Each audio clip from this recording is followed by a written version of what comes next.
नमस्कार. बायोलॉजीच्या या व्हिडिओमध्ये आपलं स्वागत आहे. आज आपण DNA फिंगरप्रिंटिंग हा भाग पाहणार आहोत. Genes present on chromosomes are responsible for determining the characters of the organism as well as inheritance of the character due to recombination of paternal and maternal gene. We differ from from our parents. काय म्हटलेलं आहे पहा, jeans क्रोमोसोमवर जे jeans आहेत ते कशासाठी असतात तर डिटरमाइन द कॅरेक्टर्स, आपले कॅरेक्टर ठरवतात, सगळे गुण आहेत ते ठरवतात. मग त्वचेचा रंग, केसाची रचना, डोळ्याचा रंग, नाकाचा शेंडा किती लांब असणार, कानाची पाळी कशी असणार वगैरे वगैरे हजारो कॅरेक्टर्स आहेत. हे हजारो कॅरेक्टर्स काय केलेले आहेत, हे जीननी कंट्रोल केलेले असतात. आणि हे जीन्स कुठं असतात, क्रोमोसोम्सवरती असतात. आणि क्रोमोसोम हे DNA पासून बनलेले असतात. DNA वरती आपण पाहिलं की नायट्रोजिनस बेस पेअर न्यूक्लिओटाइड्स असतात. आणि न्यूक्लिओटाइड्सवरच्या नायट्रोजिनस बेस सिक्वेन्सवरती काय असतात, हे कॅरेक्टर अवलंबून असतात. As well as for inheritance of character. आणि ते जीन्स कशाला कारणीभूत आहे तर अनुवंशिक कॅरेक्टर संक्रमित करणे, एका पिढीकडून दुसऱ्या पिढीकडे संक्रमित करतात. Due to recombination of paternal and maternal gene. काय आहे की पॅटर्नल फादरकडून आलेले जे जीन्स आहेत, क्रोमोसोम्स आहेत, मदरकडून आलेले जीन्स आहेत, या दोन्हीचे कॉम्बिनेशन तयार होतं आणि आपले कॅरेक्टर ठरतात. We differ from our parents. आपल्या पालकांपेक्षा आपण वेगळं असतो, कारण दोघांचे मिक्सिंग झालेलं असतं, मिक्सिंग कॅरेक्टर झालेले असतात की फादरकडून 23 क्रोमोसोम्स, मदरकडून 23 क्रोमोसोम्स आलेले असतात. आणि याच्यामध्ये डॉमिनंट कोणते, रेसेसिव्ह कोणते जीन्स, प्रत्येक जीन्समधला डॉमिनंट कोणता, रेसेसिव्ह कोणता, याच्यावरती आपले कॅरेक्टर ठरतात. त्यामुळे आपण पॅरेंटपेक्षा वेगळे असतो. Difference also arise due to the infrequent mutation that occur due to the gamete formation.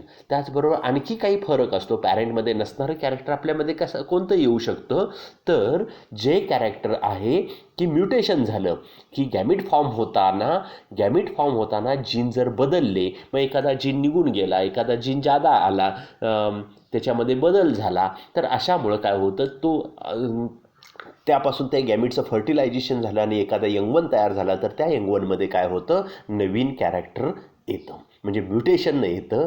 आणि पॅरेंटच्या रिकॉम्बिनेशनमुळं दोघांचे कॉम्बिनेशन तयार होऊन आपली कॉपी तयार होते. Due to all of these factors every individual has its unique genetic makeup. आणि ह्या घटनेमुळं काय आहे की प्रत्येक हा एकमेव पृथ्वीवरचा तो एकटाच असा असतो. जरी दिसायला एकसारखे असू शकतात, भावंड असू शकतात, जुळी असू शकतात, ती दिसायला त्यांच्यामध्ये बरंचसं साम्य असलं तरीसुद्धा जेनेटिक मेकअप कधीही दोघांचं काय होत नाही, मॅच होत नाही. पृथ्वीवरती तो व्यक्ती म्हणजे तो एकमेव व्यक्तीच असू शकतो. जेनेटिक मेकअप असतं, त्याचं DNA असू शकतात, दुसऱ्या कुणाशीही ते मॅच होत नाही. Which may be called as a fingerprints. आणि त्यालाच काय म्हटलेलं आहे, हे जे जेनेटिक मेकअप आहे त्याला आपण काय म्हणतो, फिंगरप्रिंट्स असं म्हटलेलं आहे. आता जशा पद्धतीनं आपण हाताचे ठसे म्हणतो की अंगठा, आपण पूर्वी सहीच्या ऐवजी अंगठा करत होतो, हा अंगठा जो आहे तो उठवलेला तो कधीही दुसऱ्याशी कधीही मॅच होत नाही. पृथ्वीवरती कधीही दुसऱ्या व्यक्तीशी तो मॅच झालेला नाही. तशा पद्धतीनं हे फिंगरप्रिंट्स असतात, ते एकमेव असतात, ते दुसऱ्याबरोबर कधीही मॅच होत नाही. The technique developed to identify a person with the help of DNA restricted analysis is known as DNA profiling or DNA fingerprinting. आणि नवीन तंत्रज्ञान विकसित झालेलं आहे की एखादा व्यक्ती, तोच व्यक्ती आहे ओळखण्यासाठी काय करू शकतो आपण, आता DNA फिंगरप्रिंट घेऊ शकतो. जसं हाताचे ठसे उमटून आपण ओळखू शकतो, तशा पद्धतीनंच काय केलं जातं, DNA, त्या व्यक्तीचा DNA घ्यायचा, त्याच्या बॉडीची एखादी सेल्स मिळाली तर त्याच्यावरून आपण त्याचे काय करतो, तो DNAचा ॲनालिसिस करायचं. आणि हे DNAचं ॲनालिसिस दुसऱ्या कुणाशीही मॅच होत नाही, ते एकमेव व्यक्तीचंच असतं.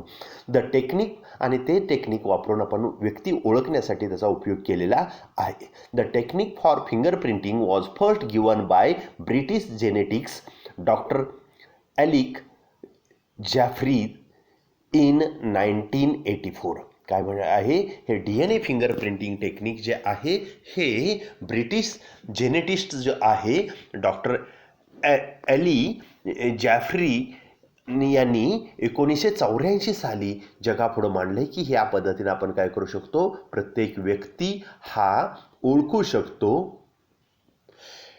DNA fingerprinting technique is based on identification of nucleotide sequence present in this wonder molecule. काय आहे DNA फिंगरप्रिंटिंग टेक्निक कशावर आधारित आहे तर न्यूक्लिओटाइडचा सिक्वेन्स, नायट्रोजिनस बेस पेअर किंवा DNA वरती असणारे अनेक न्यूक्लिओटाइड्स आहेत त्यांचा जे सिक्वेन्स आहे, क्रम जो आहे त्याच्यावरती हे DNA फिंगरप्रिंट अवलंबून आहे. About 99.9% of the nucleotide sequence in all person is same. आणि आपल्याला माहीत आहे की सर्व माणसं सारखे आहेत, त्यांना नाक असतं, सगळे कॅरेक्टर, बरेचसे कॅरेक्टर सारखे आहेत. मानव म्हटला की मानवाचे सगळे कॅरेक्टर सारखे आहेत, तरीसुद्धा प्रत्येक व्यक्ती थोडंसं वेगळं असतो. ते वेगळं म्हणजे किती साम्य असतं एकमेकामध्ये तर प्रत्येक मानवामध्ये जवळजवळ 99.9% साम्य असतं. फक्त 0.1% काय असतो वेगळेपणा असतो आणि त्यामुळे ते वेगळं कॅरेक्टर निर्माण झालेलं असतं. त्यामुळे आपण हा ओळखू शकतो, हा अमुक आहे, हा तमुक आहे, ही आहे, ती आहे, अशा पद्धतीने ती ओळखू शकतो. कशामुळं तर थोडासा फरक असल्यामुळं, 0.1% फरक असल्यामुळं. हाच 0.1% फरकावरून आपण काय करणार आहे, तो व्यक्ती DNAच्या साह्याने आयडेंटिफाय करणार आहे. About 99.9% of the nucleotide sequence in all person is same.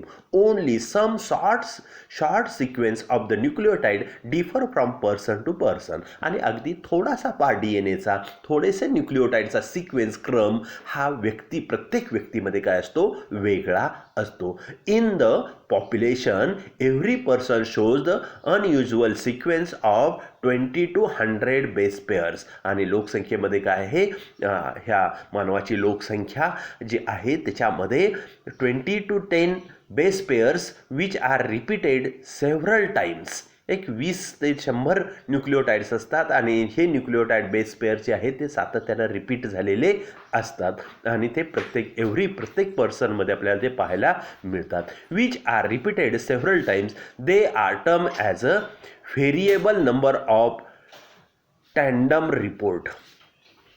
काय म्हटलेलं आहे, repeats, variable number of tandem repeats. काय म्हटलेलं आहे, ते न्यूक्लिओटाइड्स परत आलेले असतात क्रोमोसोममध्ये, DNA वरती आलेले असतात. याला आपण काय म्हणतो VNTRS. शॉर्ट फॉर्म काय केलेला आहे VNTRS, variable number of tandem repeats. The length of the genes having VNTRS is different in each individual. आणि जे काय म्हटलेलं आहे त्यांची जी लेंथ आहे, हे length of the region having VNTRS is different in each individual and hence it is a key factor for DNA propelling. आणि त्याचाच उपयोग काय केलेला आहे DNA प्रोपेलिंगसाठी, DNA फिंगरप्रिंटसाठी केलेला आहे की जी लेंथ असते ती वेगवेगळी असते. Steps involve in the DNA fingerprinting. आता DNA फिंगरप्रिंटिंग म्हणजे काय हा भाग आपण या ठिकाणी काय केला पाहिला की ह्या DNA फिंगरप्रिंटिंगमध्ये आपण काय करतो की प्रत्येक व्यक्तीचे DNA हा वेगळे असतात. आपण पहिल्यांदा फिंगरप्रिंट म्हणजे काय पाहिलं, फिंगरप्रिंट म्हणजे हाताचे ठसे ही कधीही दुसऱ्याशी मॅच होत नाहीत. जगामध्ये एकमेव ती व्यक्ती असते की त्याचेच ठसे फक्त त्याच्याशी जुळतात, दुसऱ्या कुणाचेही ठसे जुळत नाहीत. आणि त्याचा उपयोग आपण ती व्यक्ती आयडेंटिफाय करण्यासाठी आपण करत होतो. पूर्वी अंगठा उठवला जायचा की ह्याच व्यक्तीचा अंगठा, ह्याच व्यक्तीनं तो तिथं ह्याला ॲग्रीमेंट केलेलं आहे असं ओळखलं जायचं. आता मात्र DNA फिंगरप्रिंट, आता आपण साईन करतो, साईनसुद्धा काही वेळा एखाद्याची दुसरा करू शकतो. साम्य नसतं, थोडाफार फरक हा असतोच.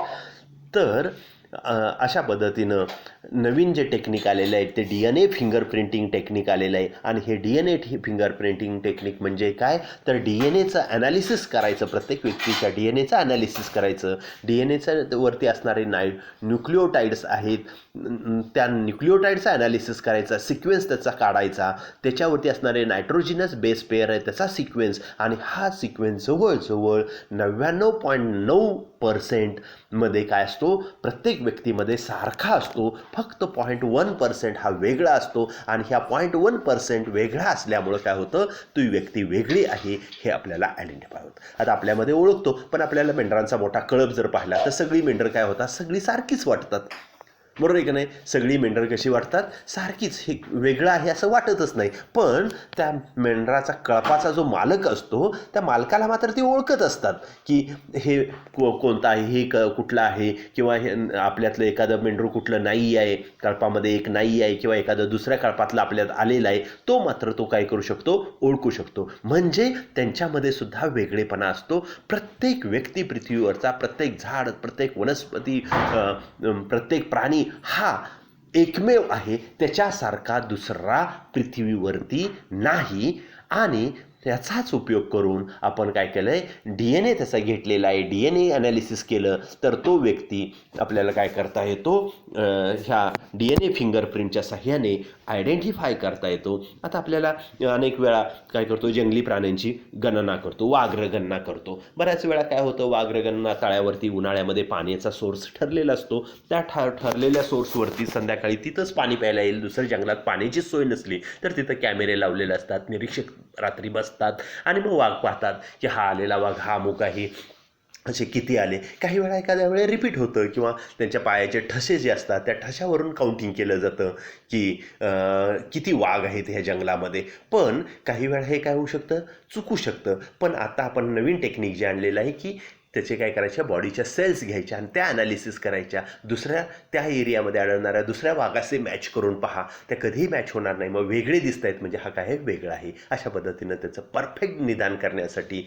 व्यक्ती तो परफेक्ट ओळखण्यासाठी या टेक्निकचा आपण काय करू शकतो, वापर करू शकतो. आणि DNA फिंगरप्रिंटनं व्यक्ती आपल्याला काय करता येते, आयडेंटिफाय करता येते. ह्या टेक्निकला काय म्हटलेलं आहे, DNA फिंगर प्रिंटिंग टेक्निक. उद्याच्या तासाला आपण काय करू, DNA फिंगर प्रिंटिंग टेक्निक कसं आहे, कशा पद्धतीनं DNA आयडेंटिफाय केला जातो तो भाग पाहू, आणि त्याचे काय आहे इम्पॉर्टन्स काय आहेत हा भाग पुढच्या तासाला पाहू. थँक्यू.